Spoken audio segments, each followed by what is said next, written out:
Somewhere else for a change.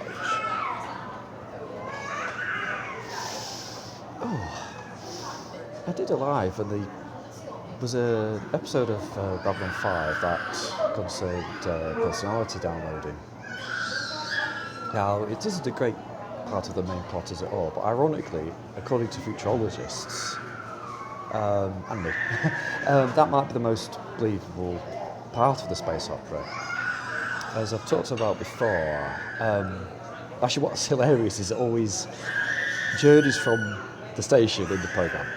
Every time they have to go somewhere, like on a spaceship obviously, it always takes 3 days. But if you're thinking about 3 days on a spaceship with no artificial gravity, that must be an absolute nightmare for a civilian. I don't know if I'm really explaining it properly. Oh, crying babies. Anyway, one thing that was undeveloped was that Kosh actually did that to Italia. In the very first series, he makes a backup of her personality so they can store her brain for later.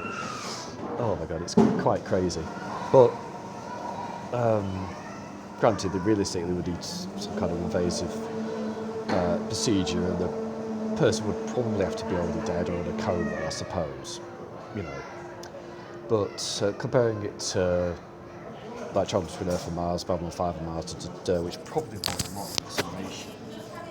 If you have these like business types or Air Force personnel that aren't trained astronauts, or maybe they are trained astronauts, but probably have to regularly go through very high accelerations on a quite regular basis. So if you try to get your, if you really think about it, it would be a real strain on the body. I mean, they do mention it. They sort of mention it in the programme. They say, "Oh, you've come on a long journey. You must be dead tired."